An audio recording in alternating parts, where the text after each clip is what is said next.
పేరేం పేరన్న? వెంకటరమణ. వెంకటరమణ. ఏ ఊరు? తంగలపల్లి. తంగెలపల్లి. సో సిరిసిల్ల నియోజకవర్గం. సిరిసిల్ల.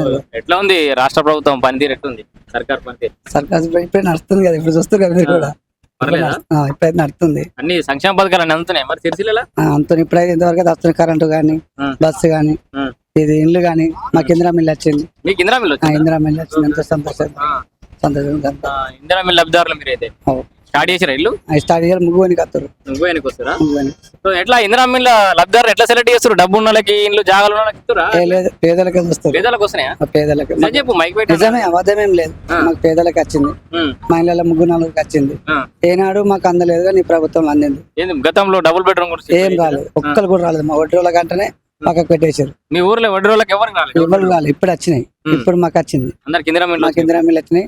సంతోషకరంగా. ఏమన్నా మధ్య దళారులు వాళ్ళు వీళ్ళు పైసలు అడుగు? ఏం లేదు, ఏం లేదు. కోడితోనే మాకు టోనీ అన్నాడు, ఏది కానీ సహకరిస్తున్నాడు.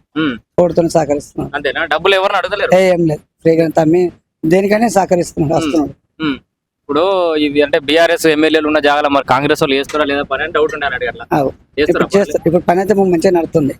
మాకు అది మంచి టోన్ అయితే మాకు అందిస్తాం. ఇప్పుడు ఇందిరా మిల్లు, రేషన్ కార్డులు, సన్న బియ్యం అన్ని వస్తున్నాయా? అన్ని వస్తున్నాయి. ఏది కొదవలేదు. ఏది కుదరలేదు.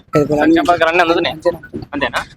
మీరైతే సంతోషంగానే ఉన్నారు. రేవంత్ రెడ్డి పాలన అయితే ప్రతి మాకు మంచిగా నచ్చింది. నడుస్తుంది. ఇప్పుడు సంతోషంగా ఉంది. అవునా? ముందు కూడా ఇలా నడవాలని ఆశపడుతుంది. అంతేనా? ఓకే.